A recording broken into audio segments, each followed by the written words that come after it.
welcome back to my YouTube channel.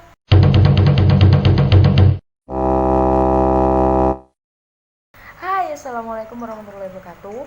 Di video kali ini aku akan bahas tentang sebelum masuk ke topik pembicaraan kita, aku mau ngingetin buat kalian semua yang ada di sana supaya jangan panik dengan keadaan kita saat ini yang sedang diserang oleh wabah corona, karena ini virus memang mematikan. Yang pertama itu virusnya sangat mudah menyebar.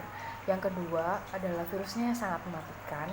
Yang ketiga itu kita nggak tahu siapa aja yang terjangkit.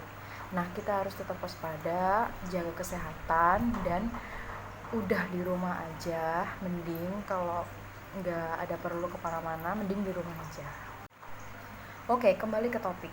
Kalian udah pernah lihat banjir kan? Banjir dalam Kamus Besar Bahasa Indonesia adalah berair, banyak, dan deras. Kadang-kadang meluap. Banjir juga dapat diartikan sebagai peristiwa terbenamnya daratan yang biasanya kering karena volume air yang meningkat.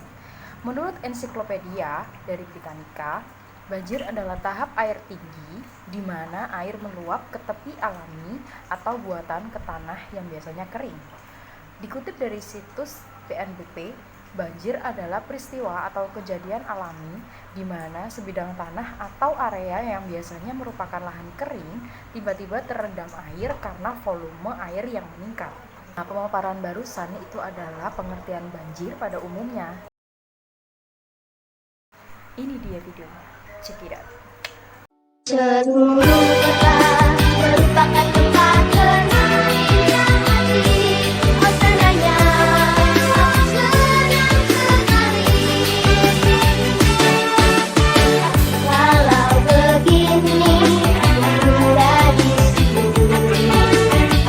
berusaha dan kejadian matahari menyinari semua.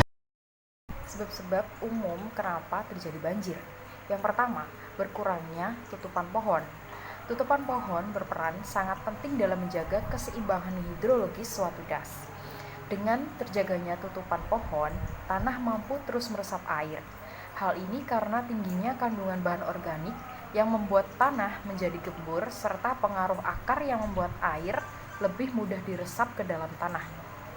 Ketika tutupan pohon berkurang, keseimbangan hidrologis lingkungan sekitarnya juga akan mudah terganggu.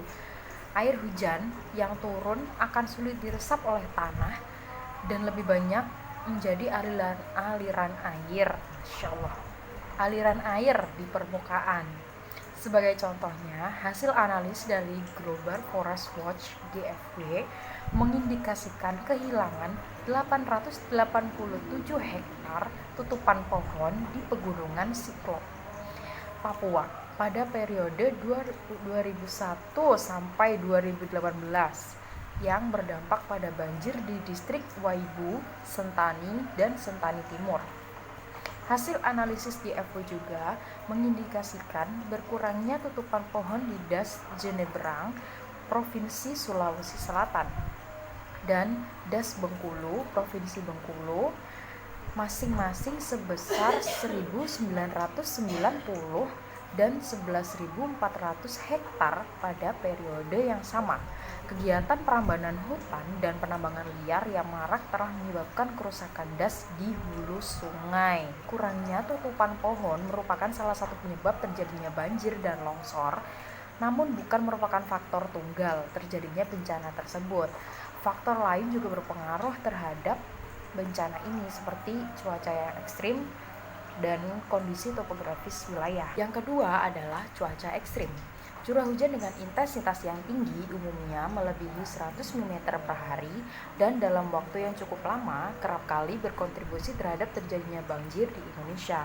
Nah, pada waktu banjir itu memang curah hujannya cukup tinggi dan hampir setiap hari.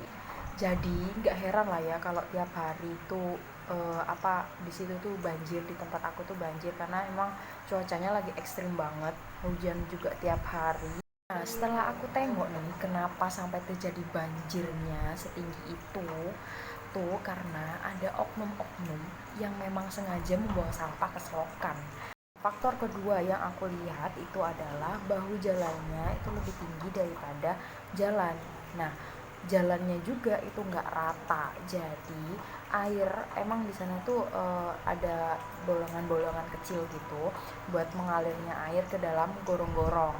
Meskipun bahu jalannya itu lebih tinggi daripada jalan rayanya, tapi air itu tersumbat oleh sampah sehingga bolongan-bolongan yang kecil itu tertutup oleh sampah dan airnya nggak bisa masuk ke situ, akhirnya menggenanglah dan terjadilah banjir gitu guys. Jangan nyampah sembarangan. Oke, segitu dulu video aku hari ini. Jangan lupa like dan subscribe, juga bagikan ke semua sosial media yang kalian punya. Thank you for watching and see you on the next my video. Bye bye.